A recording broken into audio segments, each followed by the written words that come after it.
꼭 드리는 말씀이 있습니다. 나이가 60이 넘게 되면 50을 넘어 60, 어느 정도 인생의 일과를 이루고 자리를 잡고 그리고 인생을 뒤돌아볼 나이 정도가 되면 비록 연로하지만 내게 어머니 혹은 아버지 두 분이 다 혹은 한쪽이라도 살아 계신 것이 너무 고맙고 자랑스럽습니다. 그래서 제 친구들 몇 번 말씀드렸죠. 만나면 악수하면서 그동안 잘 있었느냐라고 묻고 두 번째 묻는 것이 어른들 계시냐. 그럼 친구들의 거의 대부분의 자랑은 우리 아버지 살아계신다고, 우리 어머니 아직 계신다고. 그 어머니가 아들에게, 그 아버지가 자식들에게 10원짜리 한 장 도움이 되지 못하면서 사회활동에 전혀 도움을 주지 못하면서도 아들은 그 어머니가 살아계시는 것만으로도 아들에게는 의지처가 되고 힘이 된다는 사실을 우리 부모님들이 알았으면 좋겠습니다. 그래서 우리는 어른들을 보고요, 80이 넘든 90이 넘든 돌아가시라 말을 하지 말고 돌아가시지 마세요. 이 아들을 위해서, 이 딸을 위해서 오래오래 사세요. 당신은 살아계시는 것만으로 내게 힘이 됩니다. 그렇게 우리 부모들에게 사랑을 고백하고 젊었을 때 행했던 불효를 나이 들어서 갚아드릴 수 있는 그런 여러분들이 되시기를 주의 이름으로 축복합니다. 여러분, 저기 어머니들, 주로 어머니들을, 나이 드신 어머니들을 만나면요, 지금 30대 40 상관없습니다. 어머니가 50대 이상 되면 자꾸 보면 뭘 먹으라고 해요. 밥을 먹으라고 그러고요, 자꾸 뭘 먹을 걸 챙겨줍니다. 그러나 이 젊은 사람 입장에서는 내가 집에 먹을 것이 없는 것도 아니에요. 그걸 먹으면 다이어트에 문제가 옵니다. 그래서 내가 식단 조절을 하고 있는데 엄마는 계속 먹으래요. 그래서 싸웁니다. 엄마는 맨날 먹으라고 그래. 그리고 엄마는 또 자식이 안 먹으면 그걸 서운해합니다. 그래서 오랜만에 만난 사이에도 음식 먹는 문제, 엄마는 강제로 먹으라 하고 딸은 안 먹는다고, 아들은 내가 먹을 거 없어 그러냐고, 엄마 왜 그러냐고 핀잔을 주면서 불편해집니다. 왜 어머니가 여러분을 보면 그렇게 뭘 먹으라고 하는 줄 아세요? 어머니가 그 자녀에게, 그 아들, 딸에게 당신의 마음을 보여줄 게 그것밖에 없어서 그렇습니다. 돈을 뭉텅이로 퍽 내어줄 수 있는 것도 아니고 그가 하는 일에 힘을 대어줄 수도 없고 자기의 자식 사랑의 마음을 다 큰 자녀들에게 표현할 수 있는 마음이 밥 먹어라, 이거 먹어라, 이것밖에 없는 거예요. 그러니 여러분들이 조금 불편해도 어머니가 내미는 것을 그냥 진심으로 고맙습니다라 하고 받아줄 수 있는 작지만 따뜻한 마음, 그것을 그렇게 받아들고 다 먹지는 못하더라도 그 어머니의 마음을 받아주는 것만으로도 어머니에게는 큰 위로가 된다고 하는 겁니다. 오늘 본문의 내용은요, 너무 거창해요. 만약에 이런 아내, 이런 부인이 될 수, 이런 엄마가 될 수 있다고 하면 그는 그야말로 대장부로서의 여자죠. 그런데 우리가 그 본문을 쭉 읽으면서 자식들은 일어나서 살해하고 남편은 말하기를 덕행이 있는 여자가 많나 당신은 그 여자들보다 뛰어난다고 하는 이런 칭찬을 받을 수 있는 여자가 그리 많지는 않습니다. 왜냐하면 우리가 삶을 살면서 완벽한 부모, 어머니가 될 수는 없고요. 그리고 세상이 지나가면서 자녀들에 대한 어머니의 사랑은 변함이 없으나, 아비의 사랑은 변함없으나 자식들은 배워가면서 인생을 살아가면서 많이 변한다고 하는 사실입니다. 어떤 80세가 넘은 할아버지가요, 45살 먹은 아들하고 소파에 앉았습니다. 그런데 그 소파 앞에 파랑새가 한 마리, 까마귀가 내려앉았습니다. 그래서 80이 넘은 아버지가 아들에게 묻습니다. 아들, 저거 뭐야? 아버지, 까마귀예요. 근데 한참 있다 또 묻습니다. 저거 뭐야? 아버지, 까마귀라 그랬잖아요. 한참 있다 또 묻습니다. 아들, 저거 뭐지? 까마귀라니까요. 그리고 아들이 화를 냅니다. 근데 아버지 또 가만히 있다가 또 저게 뭐니? 그랬더니 아버지, 내가 조금 전에 까마귀라 그랬잖아요. 이해 못하세요. 까마귀라니까요. 그때 약간 정신이 돌아오신 아버지가 방으로 들어가더니 노트 한 권을 갖고 옵니다. 그게 당신이 40년 전에 쓰셨던 노트야. 그리고 그걸 어느 부분을 펴서 아들 보고 읽어보라고 합니다. 그 페이지에는 이렇게 적혀 있었습니다.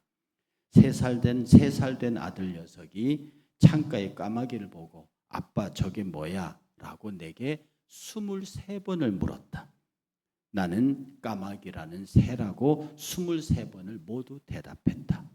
똑같은 질문을 또 하고 또 할 때마다 매번 녀석을 나는 사랑스럽게 안아주었다. 짜증나기는커녕 순수한 아들에게 더 많은 애정을 느꼈다. 이게 아빠의 일기였습니다. 자식은 아버지가 3번, 4번 부를 때 확 짜증을 내서 화를 내고 대드는데 아버지는 23번의 똑같은 질문을 받으면서도 더 그 아들이 사랑스러웠다고 그렇게 기록합니다. 아들이 그 기록을 보고 아빠에게 굉장히 미안해하며 나도 이런 아빠가 될 수 있을까라고 아버지에게 물었답니다. 그래서 부모는 10자식을 키울 수 있어도요, 10자식은 한 부모를 못 모시는 겁니다. 절대로 자녀가 부모의 사랑을 따라잡을 수는 없는 겁니다. 아주 귀엽게 생긴 꼬마가요, 쪼르르 엄마한테 뭘 한 장을 쏙 내밉니다. 앞에 청구서라고 썼어요.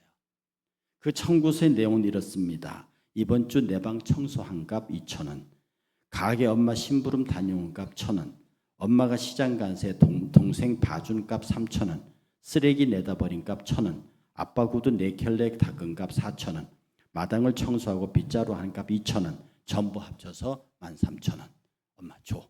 그리고 엄마가 그 돈을 줄 거라고 눈을 똘방똘방 뜨고 엄마를 쳐다보고 있습니다. 그 청구서를 받아든 엄마가 그 청구서 뒷면을 다 이렇게 씁니다. 뭐라고 써요? 너를 10달 동안 나 뱃속에 넣고 데리고 다닌 값 무료. 너를 아플 때마다 밤을 새워가며 간호하고 널 위해 기도한 값 무료. 지금까지 널 키우며 힘들었다고 눈물 흘린 값 무료. 장난감, 음식, 옷 그리고 내가 흘리는 코를 닦아준 값 무료. 이 모든 것 말고도 너에게 쏟은 진정한 애정의 값 전부 무료. 그리고 그걸 딸에게 내밀었답니다. 딸이 그것을 받아보고는 눈물을 똑똑 흘리면서 엄마 죄송해요. 엄마 사랑해요. 그러더니 그 밑에다가 연필로 쓰는데 뭐라고 쓰느냐 하면 전부 다 지불되었음. 그리고 그걸 가져가더라니. 우리 어머니 아버지가 우리에게 베풀어 주신 사랑의 양은 무엇으로 바꿀 수 있는 게 아닙니다. 그래서 그 어머니가 아버지가 내게 살아계심 그 자체만으로 우리 모든 사람들에게는 힘이 되는 거예요. 그래서 제가 우리 교회 어른들을 보면 말합니다. 우리 권사님들, 아브라함 회원님들 돌아가지 마세요. 당신이 80이 됐든 90이 됐든 100이 됐든 당신이 살아있다는 것 자체만으로 늙은 자식들에게는 힘이 되는 겁니다. 우리 젊은 자식들은요, 아직은 몰라요. 아직은 혈기방장하고 또 자리 잡느라고 바빠요. 생존 경쟁에서 자기 털을 잡느라고 바쁘다고 오히려 부모님들이 거치장스럽기도 합니다. 그러나 그 시기가 넘어가면 부모님이 살아계신 그 자체가 내게는 너무 기쁨이고 감사가 되는 겁니다. 그래서 우리의 효도라고 하는 것은요, 효도라고 하는 것은 계획이 아닙니다. 효도라고 하는 것은 생각이 아닙니다. 어떤 면에서 작은 실천입니다.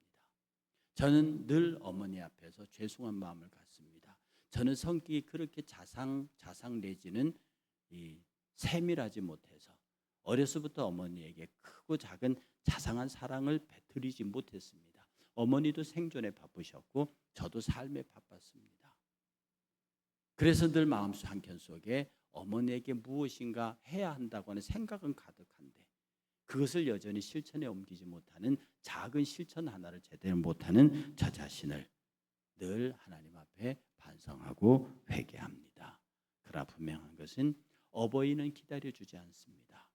제가 몇 달 전에 어머니 돌아갈지도 모르니까 준비하라는 얘기를 들었을 때 정말 그때는 놀랐습니다. 저는 비교적 차분하고 침착하고 대범한 사람이라고 생각했는데 어느 날 갑자기 어머니가 돌아가실 수 있다는 얘기를 듣는 순간에 무지하게 당황스러웠습니다. 어떻게 해야 될지를 모르겠다고요. 여러분, 조선시대 시조에 이런 것이 있습니다. 어버이 살아실 때 섬기기를 다하여라. 지나간 후면 애달프다 어해하리 평생에 고쳐 못할 일 이뿐인가 하노라. 부모님 가시면 그건 다시 어떻게 고쳐서 해볼 수 있는 일이 아닙니다. 그러니 오늘 늦더라도 짧은 시간이라도 어머니 아버지에게 전화하고 가까이 계시면 다가가서 그분을 한번 안아줄 수 있는 다정함, 다른 사람들에게 보여줄 수 있는 이 다정함, 이 친절함을 내 어머니 아버지에게 전화 한 통이 아쉽고 다가와서 한번 눈 맞춰주고 어머니 아버지 사랑합니다라고 안아줄 수 있는 넉넉함이 왜 자식인 내게는 없는가? 다른 사람에게는 그런 말 잘하면서 다른 사람에게 내 마음에 있는 표현을 잘하면서 왜 내 아버지 내 어머니에게는 그런 표현에 인색한가? 여러분은 어머니 아버지에게 사랑합니다라는 말을 가장 근자에 해보신 적이 언제입니까? 가장 최근에 여러분의 어머니 아버지에게 엄마 아빠 사랑해라고 말해보신 적이 언제입니까? 그분들이 그 이야기를 들을 수 있는 시간이 얼마 남지 않았습니다. 우리들의 나이가 이미 살아온 시간보다 살 시간이 짧습니다. 우리의 시간이 그러한데 우리 어머니들 아버지들의 시간은 얼마 없는 겁니다. 그래서 그분들에게 진심으로 마음을 열어놓고 그동안의 상한 심정을 위로하고 상한 심정을 치료해 드릴 수 있는 여러분의 사랑한다는 말 한마디와 다정하게 안아주는 따뜻함이 상처받은 우리 어머니 아버지들의 마음을 위로할 수 있을 겁니다. 저는 늘 하나님 앞에서 우리가 하나님을 제대로 섬긴다 안 섬긴다의 척도를 우리 부모 섬김에서 찾습니다. 성경도 그렇게 말합니다. 눈에 보이는 부모를 사랑하지 못하는 자가 눈에 보이지 않는 하나님을 사랑한다는 것은 거짓이라고 말했습니다. 저는 늘 이 말씀 앞에 내 자신을 붙들어 봅니다. 늘 하나님 앞에 내 부모를 공경하라. 이로써 내가 땅에서 잘되고 장수하리라. 이건 하나님의 분명한 말씀, 약속의 말씀입니다.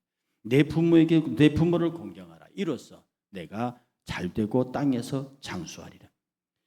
이 사건들을 하나하나 살펴보면서 지금 우리들의 생애 속에 어머니 아버지에 대한 이야기들은 무수히 많습니다. 그리고 우리가 하나님 앞에서 어머니 아버지에게 받은 사랑이 무수히 많다고요.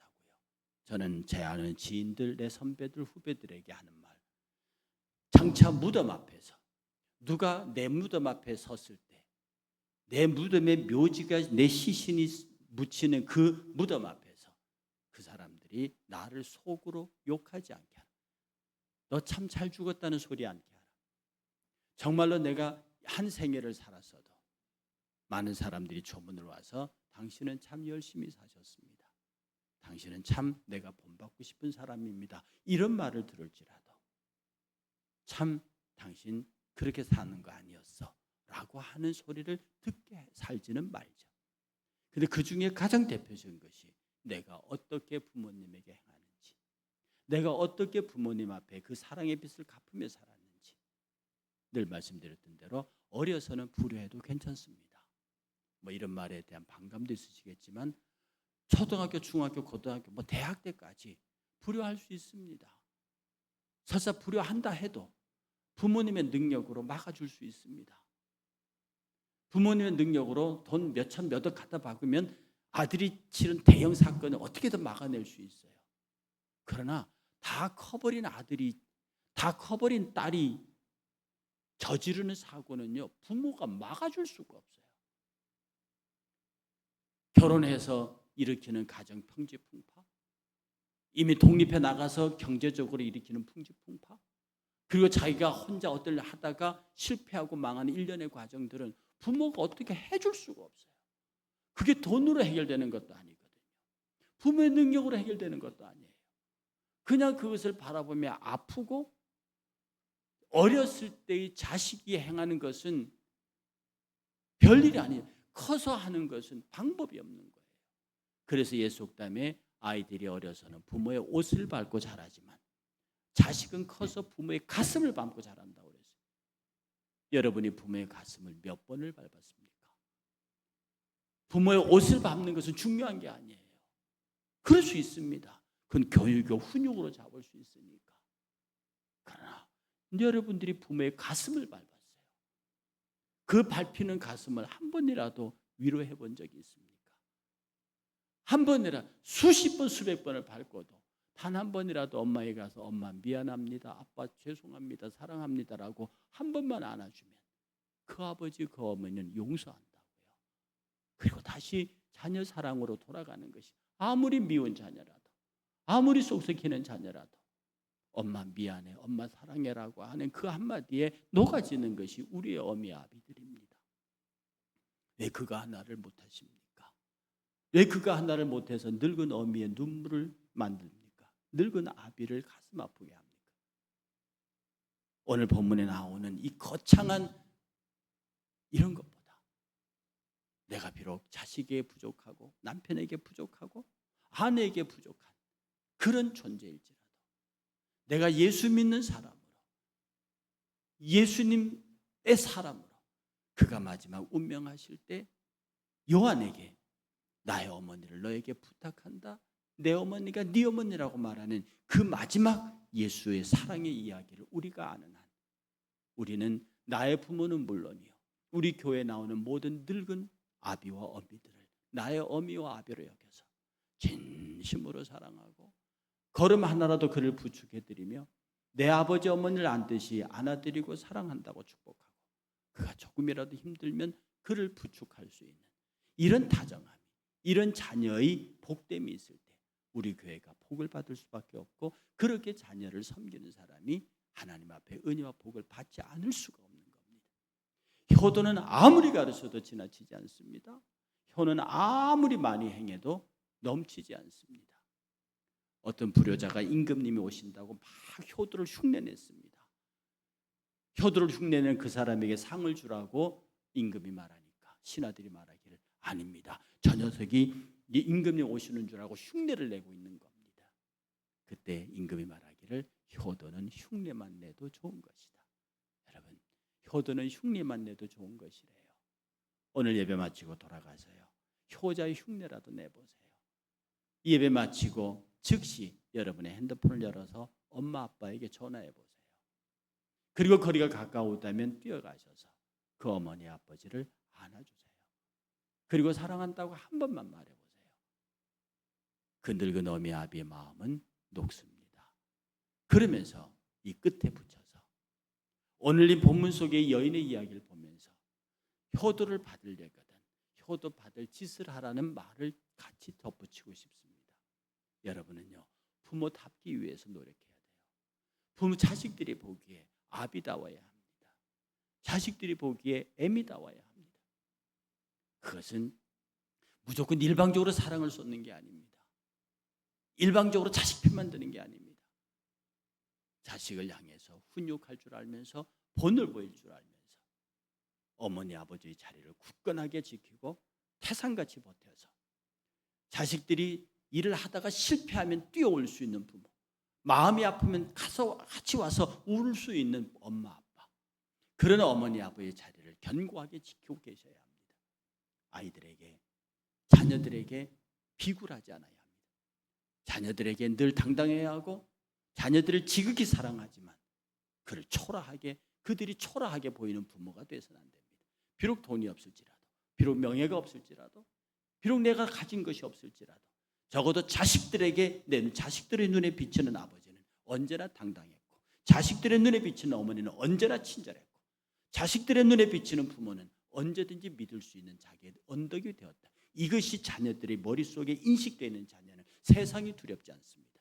부모의 인정을 받고 부모의 사랑을 받고 부모의 후원을 받는 자녀는요 그 어떤 세상의 험악한 곳에 갖다 놔도 절대로 기죽거나 물러서거나 실패하지 않습니다. 그 어미 아비를 위해서도 그렇다는 뜻입니다. 그러므로 어머니 아버지의 당당함을 잃지 마세요. 어머니 아버지로서의 자부심을 잃지 마세요. 이것은 능력과 상관없습니다. 이것은 가진 것과 못 가진 것과 상관없습니다. 자식들은 그것 때문에 부모를 기대는 것은 아니거든요. 그것 때문에 자식을 기대는 부모라면 애치 잘못된 녀석입니다.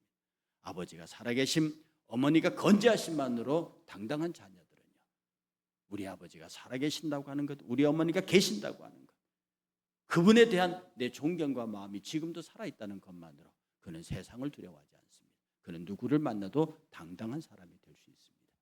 오늘 이 말씀 앞에 우리가 서서요, 이 말씀 앞에 진실로 우리 자신을 비추면서요, 그래요, 현숙한 여인입니다. 현숙한 여인이 남편에게, 아내에게, 그러면서도 그 현숙한 여인은 우리 어머니입니다. 우리 어머니는 현숙한 어머니, 우리 어머니는 자랑스러운 어머니. 다시 말씀드립니다. 자식들이 믿고 기댈 수 있는 부모. 돈이 아닙니다. 명예가 아닙니다. 권력이 아닙니다. 자식에 대한 지극한 사랑과 언제든지 돌아와도 나는 너를 기다리고 있다라고 하는 이런 포근함이 자식들로 하여금 힘과 용기를 갖게 합니다. 어버이 주일날 우리 어머니 아버지들에게는 큰 위로가 되고 자식들에게는 다시 한번 효됨을 돌아보는, 내가 정말로 효를 지키고 살고 있는 것.